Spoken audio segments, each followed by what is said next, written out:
सुस्वागतम सखा। सक्सेस पथ यूट्यूब चैनल पर आपका स्वागत है और उम्मीद करता हूं कि आप कंटिन्यू सक्सेस पथ पर बने रहेंगे। आज का जो टॉपिक है थंबनेल देख के भी आपको पता चल गया होगा और सामने भी लिखा हुआ है कि टेस्ट ऑफ डिविजिबिलिटी अर्थात विभाज्यता की जांच करना। सबसे पहले हम लोग 2 की विभाज्यता की बात करेंगे। तो 2 की विभाज्यता की अगर बात करें तो क्या होगा, मतलब आपसे पूछा जाए कि ये संख्या, जैसे हमने आपके सामने एक संख्या लिखी 2 4 8 2 5 3 2 1 7 8। अब हम आपसे पूछते हैं कि संख्या को देख के ही बताइए, संख्या को देख के ही बताइए कि ये संख्या 2 से कट रही है या नहीं। तो हमारे भाव को समझिए, हम क्या बताना चाह रहे हैं, हम विभाज्यता क्या होती है ये बताना चाह रहे हैं। मतलब कि हम आपसे कहते हैं कि संख्या को देख के ही बताइए कि 2 से कट सकती है कि नहीं। तो ये चीज चेक करना, जो ये चेक करने की जो प्रक्रिया है वही है विभाज्यता। उसी के बारे में हम लोगों को पढ़ना है। तो सबसे पहले क्या पढ़ना है, 2 की विभाज्यता। तो 2 की विभाज्यता की अगर बात करें तो वो सारी संख्याएं 2 से विभाजित हो जाती हैं जिनका यूनिट डिजिट क्या होता है, हो 2 हो 4 हो 6 हो या 8 हो, अर्थात लास्ट डिजिट क्या होना चाहिए, 0 और एनी इवन नंबर। तो वो सारी संख्याएं 2 से विभाजित हो जाएंगी। बात आ गई समझ में? ठीक। अगर 3 की विभाज्यता की बात करें तो 3 की विभाज्यता की बात ये हो गई कि कोई भी संख्या आपके पास दी गई, 3 की विभाज्यता की अगर हम बात करें तो 3 से वो संख्याएं सारी की सारी वो संख्याएं 3 से कट जाती हैं जिसके अंकों को हम जोड़ दें और अंकों को जोड़ने के बाद जो हमें योगफल प्राप्त होता है उसको हम 3 से विभाजित कर दें। अगर वो योग 3 से विभाजित हो जाए तो संख्या भी 3 से विभाजित हो जाएगी। जैसे कि कोई भी एक संख्या मान लीजिए आपके पास लिखी हुई है 3 3 6 6 3 2 1। अब हम आपसे पूछ रहे हैं कि बताइए ये संख्या 3 से कट जाएगी या नहीं कट जाएगी। तो आपको सबसे पहले काम क्या करना है कि इसके सारे अंकों को जोड़ देना है, 3 + 6 + 6 + 3 + 2 + 1। अब कितना आ जाएगा, 21। अब इसको हम 3 से भाग कर देंगे तो हम पाएंगे कि ये 3 से पूर्णतः कट जाएगी, यानी कि 7 बार पूर्ण रूप से विभाजित हो जाएगी। तो अगर ये जोड़ 3 से विभाजित हो गया है सखा, तो ये वाली जो संख्या हमने जो लिखी थी अभी बड़ी भारी सी, ये संख्या भी 3 से विभाजित हो जाएगी। ठीक है। और अगर ज्यादा जोड़, बहुत बड़ा जोड़ आ जाए और भी जोड़ बड़ा आ जाए तो आप जोड़ को भी जोड़ सकते हो, अर्थात हम 2 + 1 को भी अगर जोड़ लें तो कितना मिल जाएगा, 3। या यूं कहें कि उस संख्या को हम जोड़ते रहे, कोई भी संख्या अगर हमें परिभाषा देनी, परिभाषा क्या मतलब एग्जैक्ट अपने दिमाग में बिठाना हो, तो कोई भी संख्या 3 से विभाजित हो सकती है अगर उस संख्या को हम जोड़ते चले जाएं, जोड़ते चले जाएं, जोड़ते चले जाएं और हमें लास्ट में 3 मिल जाए। ठीक है, बात आगे समझ में। फिर आती है 4 की विभाज्यता। तो 4 की विभाज्यता का सीधा सा मतलब है कोई भी संख्या हो उसके लास्ट के 2 डिजिट ले लो, कोई भी संख्या हो उसके लास्ट के 2 डिजिट ले लो आप और उसको डिवाइड करो 4 से। अगर वो 2 डिजिट 4 से डिवाइड हो जाते हैं तो संख्या भी 4 से पूर्ण रूप से डिवाइड हो जाएगी। जैसे कि हम एग्जाम्पल के तौर पे एक संख्या लिख लेते हैं ये। अब इस संख्या को आपको 4 से डिवाइड होगी या नहीं होगी ये आपको कंफर्म करना है। तो क्या करो, आप लास्ट के 2 अंक ले लो और उसको 4 से भाग कर दो। अब चूंकि ये लास्ट के 2 अंक पूर्ण रूप से 4 से कट गए हैं, इसलिए ये जो संख्या लिखी हुई है 827 32, ये भी संख्या 4 से विभाजित हो जाएगी। ठीक है, बात आगे समझ में। अब बढ़ते हैं 5 की विभाज्यता की तरफ। तो 5 की विभाज्यता सीधी सी है कि कोई भी संख्या 5 से विभाजित हो जाएगी अगर उसके लास्ट डिजिट 0 या 5 हो। बात आ गई समझ में। यानी कि 6 की विभाज्यता। तो 6 की विभाज्यता को पढ़ने के लिए हमें 2 विभाज्यताएं और आती होनी चाहिए, वो है 3 और 2 की। अगर 6 के हम टुकड़े कर लेते हैं तो हमें क्या मिल जाएगा, 2 और 3, 2 3 6 होता है। ठीक है, इसका मतलब ये हुआ कि कोई भी संख्या 6 से विभाजित होगी, कोई भी संख्या 6 से विभाजित होगी अगर वह संख्या 2 और 3 से एक साथ विभाजित हो रही। मतलब यदि ऐसी कोई संख्या है आपके पास जो 2 से भी विभाजित हो जाती है और 3 से भी विभाजित हो जाती है तो वह संख्या 6 से भी विभाजित हो जाएगी। एग्जाम्पल के तौर पर अगर कोई संख्या लेते हैं, हम मान लेते हैं 36912। ये आपके पास एक कोई संख्या है 36912। अब हमें देखना यह है कि ये संख्या 6 से विभाजित होगी कि नहीं। तो 6 से चेक करने के लिए हमें 2 और 3 से एक साथ चेक करना पड़ेगा। तो 2 से तो विभाजित हो गई, ये तो पक्का है। क्यों? क्योंकि लास्ट का जो डिजिट है वो 2 है। अब हमें देखना रहेगा 3 से कट रही कि नहीं, तो 3 + 6 + 9 + 1 + 2 कितना आ गया? 6 3 9 9 18, 1 19, 19 2 21, 21 आ गया। 21 3 से पूर्णतः विभाजित हो जाते हैं, अर्थात ये वाली संख्या 6 से विभाजित हो जाएगी। क्यों? क्योंकि ये 3 और 2 से एक साथ विभाजित हो रही। 6 की विभाजिता हो गई। अब हम लोग बढ़ते हैं 7 की विभाजिता की तरफ।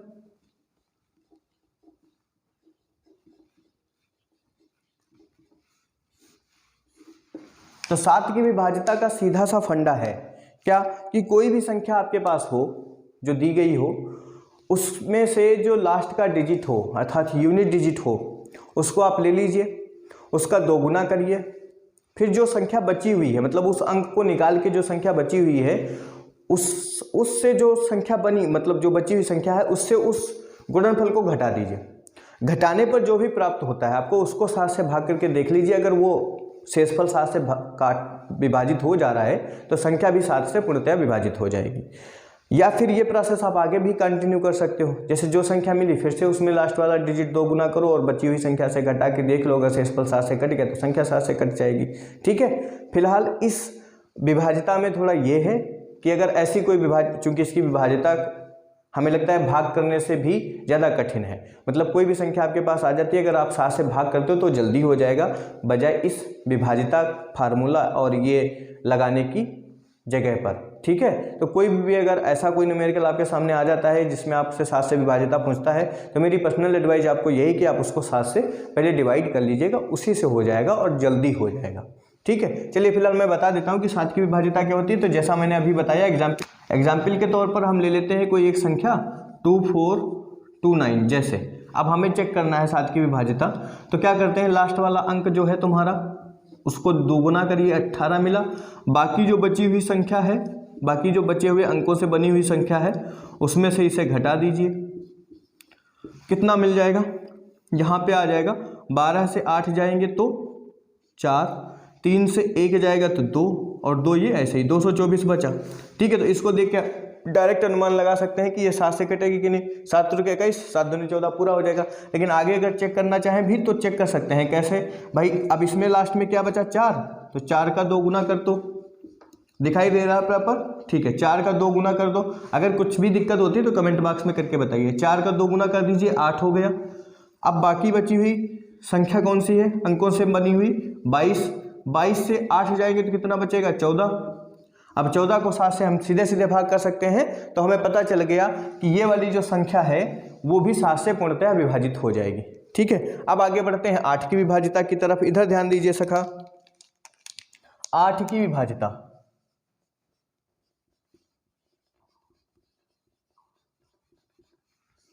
तो 8 की विभाजिता बिल्कुल 4 के जैसी है।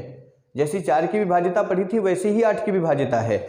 4 की विभाजिता में हम लास्ट के 2 डिजिट ले रहे थे, अब 8 की विभाजिता में क्या लेंगे, लास्ट के 3 डिजिट लेंगे। कोई भी संख्या हो, कोई भी संख्या हो, उस संख्या के लास्ट के 3 डिजिट आप ले लीजिए, फिर उससे जो भी संख्या का निर्माण होता है उसको 8 से भाग कर दीजिए। अगर वो 3 डिजिट 8 से पूर्णतः विभाजित हो जाते हैं तो दी गई संख्या भी 8 से पूर्णतः विभाजित हो जाएगी। एग्जाम्पल के तौर पर अगर हम कोई संख्या ले लेते हैं, मान लीजिए 2579192, ये संख्या हमने ले ली। अब इस संख्या में लास्ट के 3 अंकों से कौन सी संख्या बन रही है, 192। 192 को आप 8 से भाग करके देख लीजिए, क्या 192 8 से कट जा रहे हैं, 8 दूनी 16, 3 हुआ 2, 8 चक्कू 32, पूर्ण रूप से कट गई है, अर्थात ये वाली जो संख्या है वो 8 से पूर्णतः विभाजित हो जाएगी। अब हम बढ़ते हैं 9 की विभाजिता की तरफ। इधर बता देते हैं, इधर देख लीजिए, इतने में आ जाएगा समझ में, 9 की विभाजिता इतने में समझ में आ जाएगी। तो 9 की विभाजिता बिल्कुल सेम 3 के जैसी है। इसमें भी क्या करते हैं, दी गई संख्या के सारे अंकों को जोड़ते हैं और फिर जो जोड़ आता है उसको 9 से विभाजित करते हैं। अगर संख्या वो जोड़ 9 से विभाजित हो गया तो संख्या भी 9 से विभाजित हो जाएगी। ध्यान रहिए कि ये नहीं सोचना कि 9 की विभाजिता है तो 3 की विभाजिता ही हम लगा देंगे और 9 से काट देंगे, कटाकट कट जाएगा, मतलब 3 से भी कट गया तो 9 से भी कट जाएगा। बहुत सारी संख्याएं ऐसी हैं जो 3 से तो विभाजित हो जाती हैं लेकिन 9 से विभाजित नहीं हो जाती हैं। एग्जाम्पल के तौर पर देख रहे हैं तो 30 ही है। 30 क्या है, 3 से तो विभाजित हो जाती है लेकिन 9 के पहाड़े में कहीं भी 30 नहीं आता है। ठीक है, तो ये हमने एक एग्जाम्पल दे दिया था जिससे आप समझ जाए। 33 ले लीजिए, 33 भी 9 के पहाड़े में नहीं आते हैं, ठीक है, तो मतलब है 3 के जैसी, लेकिन अब 6 में जैसे अभी गए 6 में 2 और 3 लग रहा था, तो 3 में भी 9 में भी 3 3 आ गया। नहीं, 9 की डिविजिबिलिटी अलग है। क्या है, कोई भी एक संख्या है, मान लीजिए आपके पास कोई भी एक संख्या हो जिससे हमें चेक करना है डिविजिबिलिटी 9 से कटेगी कि नहीं कटेगी। तो जैसे हम एक संख्या ले लेते हैं 290 और 34। अब हमें चेक करना है कि ये संख्या 9 से कटेगी कि नहीं कटेगी, तो सबको जोड़ो अंकों को। 9 और 2 कितने हो गए, 11, 11 और 3 कितना हो गया, 14, 14 4 कितना हो गया, 18। अब 18 9 से कट जाते हैं तो संख्या भी 9 से कट जाएगी, ठीक है। अब आगे बढ़ते हैं 10 की डिविजिबिलिटी की तरफ। तो 10 की विभाज्यता का क्या मीनिंग होगा, 10 में हम लिखते हैं तो क्या पाते हैं, 0 पाते हैं ना। तो सेम यहीं से सीख लीजिए कि 10 की विभाज्यता में लास्ट का जो डिजिट है वो शून्य होना चाहिए। अगर कोई भी संख्या है उसमें लास्ट में शून्य आ रहा है, कोई भी संख्या है, 0 लगा हुआ नजर आ जाए आपको, कोई भी संख्या 0 लगा हुआ नजर आ जाए, तो वो संख्या 10 से कट जाएगी खटाक से। 11 की विभाज्यता के बारे में, तो 11 की विभाज्यता को अच्छे तरीके से समझाने के लिए मैं एक संख्या का यूज करूंगा और उसे आप अच्छे से समझिएगा। मान लिया, अच्छा 11 की विभाज्यता है, 11 की विभाज्यता टेस्ट करनी है। हमने एक संख्या ले ली 7 1 2 7 3 6 2। देखिए अब इस संख्या में हमने किया क्या, पहले तो इनके लेटर्स को थोड़ा फैला के लिखा, 7 मतलब अंकों को 7 1 2 7 3 6 2। फिर हमने इनकी नंबरिंग कर दी A B A B A B A। अब क्या किया, ए वाले अलग जोड़ लिए, ए वाले अलग जोड़े, ए।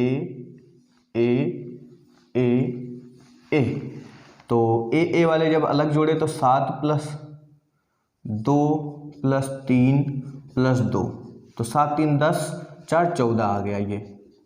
और बी वाले अलग जोड़े, तो बी वाले जब अलग जोड़े तो बी के प्लेस पे पहले क्या है, 1 है, 7 है और 6 है, 1 + 7 + 6, तो ये भी आ गया 14। अब जो हम करने वाले हैं वो देखिएगा। फिर हमने क्या किया, ए के जोड़ पे जो भी जोड़ आया है, ए के स्थानों वाला जो जोड़ आया है और बी के स्थानों वाला जो जोड़ आया, उनका डिफरेंस ले लिया। क्या ले लिया, डिफरेंस। कितना मिला, 0 मिला। बस अब जो हम बताने जा रहे हैं उसे ध्यान से सुनिएगा कि 11 की डिविजिबिलिटी को चेक करने के लिए जो भी संख्या आपके पास दी गई हो, सबसे पहले उसमें इवन और ऑड वाले प्लेस देखिए, इवन टर्म्स अलग जोड़िए, ऑड वाले अलग जोड़िए। अब इवन और ऑड में क्या होता है ये हमेशा ध्यान रखिएगा। इवन और ऑड में क्या होता है, जैसे कि हम ये संख्या थी, अब इसमें हम क्या करते, 712 736 2। अब इसमें हम इवन ऑड के लिए कुछ सिंबॉलिक अक्षर देते, क्या 1 2 3 4 5 6 7, तो गड़बड़ा जाता।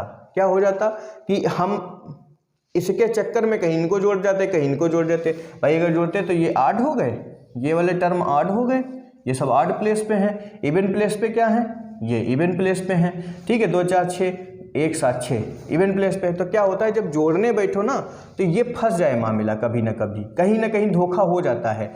जो जोड़ने चाहिए उनकी जगह पे कहीं ये जुड़ गए तो अनर्थ हो जाता है। इसलिए क्या है, डिफिनीशन तो यही है कि क्या, इवन सम और विषम स्थानों पर उपस्थित अंकों को हम जोड़ते हैं अलग अलग, फिर उन दोनों जोड़ों का हम डिफरेंस लेते हैं। वो डिफरेंस अगर 0 आ जाए या 11 से विभाजित होने वाली कोई संख्या आ जाए, अर्थात 11 आ जाए या 22 आ जाए या 33 आ जाए, ठीक है, इस तरीके से 11 से विभाजित होने वाली कोई संख्या आ जाए तो जो दी गई संख्या होती है वो 11 से विभाजित होती है, ठीक है। लेकिन इसमें चूंकि गड़बड़ हो सकता है, इससे गलतियां हो सकती हैं, तो सबसे जो हमारा तरीका है हम बता रहे हैं कि जो भी संख्या आपको दी गई है 11 की डिविजिबिलिटी आपको चेक करनी है, तो सबसे पहले उनको नंबरिंग दे दीजिए, किसी भी आप अपने सिंबॉलिक अक्षर से, ए बी कोई जरूरी नहीं है, एक्स वाई दे दीजिए, ठीक है, जो भी है, बस 2 ही दीजिए, ये ध्यान रखिए 2 ही दीजिए, क्रम से देते चले जाइए, ए बी ए। फिर उन दोनों में से एक जैसे जुड़ने वाले एक साथ जोड़ लीजिए, हमने ए वाले एक साथ जोड़ लिए। बी वाले एक साथ जोड़ लीजिए, फिर उन दोनों का डिफरेंस ले लीजिए, फिर देख लीजिए डिफरेंस क्या आता है, 0 या 11 से विभाजित होने वाली कोई संख्या। अगर 0 या 11 से विभाजित होने वाली कोई संख्या आती है तो वो संख्या 11 से विभाजित हो जाएगी। बात आ गई समझ में? ठीक है, अब हम बताते हैं 12 की विभाज्यता। 12 की विभाज्यता, तो 12 की विभाज्यता सेम 3 और 4, मतलब कोई भी संख्या में अगर कोई भी संख्या 3 और 4 से पूर्णतः विभाजित हो जाती है तो वो संख्या 12 से भी पूर्णतः विभाजित हो जाएगी। ठीक है, अब हम एग्जाम्पल नहीं देंगे, सिर्फ डिफिनीशन बता देंगे, फटाफट हो जाएगा। फिर बात करते हैं 13 की विभाज्यता की। ठीक है, अब 13 की विभाज्यता को थोड़ा समझिए। हम एक एग्जाम्पल लेके समझाते हैं आपको 13 की विभाज्यता। 689 हमने एक एग्जाम्पल ले लिया कि एक संख्या है 689। अब हमें इसे चेक करना है कि ये 13 से विभाज्य होगी कि नहीं होगी। सबसे पहले हमने इसका लास्ट वाला डिजिट लिया और उसमें हमने 4 से गुणा कराई। फिर हमने जो बाकी बचे हुए अंक थे उनसे बनी हुई संख्या लिख ली 68। भाई 6 और 8 बचे, 6 और 8 बचे तो 68 संख्या बची। इसको सॉल्व किया तो हमें मिल गया कितना, 104। फिर हमने क्या किया, 4 में गुणा कराई 4 से, ये लास्ट वाला डिजिट है, इसमें 4 से गुणा कराई तो कितना हो गया, 10 + 16 अर्थात 26। फिर हमने चेक कर लिया कि 26 13 से कट रहे हैं कि नहीं, और हमने बता दिया कि संख्या 13 से कट रही कि नहीं। अब समझिए मतलब क्या हम बताने वाले थे कि दी गई संख्या, कोई भी संख्या हो, कोई भी संख्या हो, सबसे पहले आप उसका लास्ट वाला अंक देखिए, उस लास्ट वाले अंक में 4 से आप गुणा कराइए, जो भी गुणनफल आए उसको बाकी बची हुई संख्या के साथ में रख के जोड़ दीजिए, जो जोड़ आए उसको आप 13 से भाग करिए, देखिए वो 13 से कट रहा है कि नहीं। अगर वो 13 से कट रहा है तो संख्या भी 13 से विभाजित हो जाएगी। अगर ये भी बड़ा आ जाए, कोई संख्या ऐसी जो जोड़ है, जो सिंप्लीफिकेशन है वो बड़ा आ जाए, तो फिर क्या आप करो, फिर जो पहले टर्म में जो भी संख्या मिली ना उसमें लास्ट वाला अंक ले लो, जो भी अंक निकले। इत्तेफाक की बात यहाँ 4 आ गया, कोई जरूरी नहीं 4 आएगा, उसमें 4 से आप गुणा करा दो। ठीक है, जो भी अंक मिले उसमें 4 से आप गुणा करा दीजिए। जो बची हुई संख्या हो, 10 बची थी, उसमें वो जोड़ दीजिए, गुणनफल वो जोड़ दीजिए, तो 10 4 × 16 जोड़ दीजिए, कितना मिल जाए, जितना भी मिल जाए उसको आप 13 से भाग करके देख लीजिए। अगर वो 13 से कट जाता है तो संख्या भी 13 से विभाज्य हो जाएगी। बात आ गई समझ में? ये है 13 की विभाज्यता। 14 की विभाज्यता की अगर बात करें तो सेम 2 और 7, अगर कोई भी संख्या 2 और 7 से एक साथ विभाजित हो जाती है तो वो संख्या 14 से भी विभाजित हो जाएगी। 15 की विभाज्यता की अगर बात करें तो 15 की विभाज्यता तो आप सबने जानते हो, क्या 3 और 5 से विभाजित हो जाए जो संख्या, वो 15 से भी विभाजित हो जाएगी। बात आ गई समझ में? 15 की विभाज्यता क्या है, कोई भी संख्या अगर 3 और 5 से एक साथ विभाजित हो जाती है तो वह संख्या 15 से भी विभाजित हो जाएगी। अब बात करते हैं हम लोग 17 की विभाज्यता की। 17 की विभाज्यता थोड़ा अच्छे से समझिएगा। इसमें करते क्या है, कोई भी संख्या आपको दी गई हो, जो भी संख्या दी गई हो उसका लास्ट वाला डिजिट ले लो भाई। लास्ट वाला डिजिट का मतलब क्या, यूनिट डिजिट। फिर उसमें आप 5 से गुणा करा दो। काहे से गुणा करा दो, 5 से गुणा करा दो। 5 से गुणा कराने के बाद जो भी गुणनफल प्राप्त आपको होता है, बची हुई संख्या से उस गुणनफल को घटा दीजिए। अगर वो 17 से विभाजित हो जाता है तो संख्या भी आपकी 17 से विभाजित हो जाएगी। एग्जाम्पल के तौर पे अगर हम देखें तो 731 माना हमने कोई संख्या ली। अब हमें चेक करना है कि ये 17 से जा रही है कि नहीं। ठीक है, तो 17 से जा रही है कि नहीं ये चेक करने के लिए अकॉर्डिंग टू मी क्या लास्ट वाला अंक क्या है, 1 में गुणा कराएंगे 5 से तो बच्चे आएगा कितना, 5। अब क्या करेंगे, 73 से हम घटाएंगे कितना, 5। तो जब हम 73 से 5 घटाएंगे तो हमें बचेगा कितना, 68। भाई 73 क्यों, 1 जब निकाल दिया तो इधर वाला हिस्सा बचा कितना, 73 ही तो बचा। 73 से हमने 5 घटा दिया, आ गया 68। अब 68 को हमने 17 से भाग किया तो पता चला 17 चौके 68 पूरे खंड जाते हैं। अतः ये जो संख्या थी 731 ये भी 17 से कट जाएगी। बात आ गई, 17 की डिविजिबिलिटी भी समझ में आ गई होगी। 18 की डिविजिबिलिटी की बात करें, कहाँ दिखाएं, यहाँ पे दिखाएं। 18 की डिविजिबिलिटी की अगर बात करें तो अगर कोई संख्या 2 और 9 से एक साथ विभाजित हो जाती है तो 18 से भी खटाक से विभाजित हो जाएगी। और इसके बाद अब बात आती है 25 की विभाज्यता की। 25 की विभाज्यता कहाँ बताऊं, यहाँ पे देखो 25 की विभाज्यता। तो कोई भी संख्या है ना, कोई भी दी गई संख्या हो आपकी, उसमें से लास्ट के डिजिट ले लो, कितने, 2 लास्ट डिजिट या लास्ट 2 डिजिट, और उसको आप 25 से भाग कर दो। अगर वो लास्ट के 2 डिजिट 25 से डिवाइड हो जाते हैं तो संख्या भी 25 से पूर्णतः विभाजित हो जाएगी। उम्मीद और इसी के साथ डिविजिबिलिटी समाप्त होती हैं। वीडियो अगर पसंद आया हो आपको तो लाइक कर दीजिए, और चैनल को अगर आपने अभी तक सब्सक्राइब नहीं किया है तो उसे सब्सक्राइब कर दीजिए, और अपना स्नेह व्यक्त करने के लिए कमेंट कर दीजिए, अपने दोस्तों के साथ में वीडियो को साझा कर दीजिए।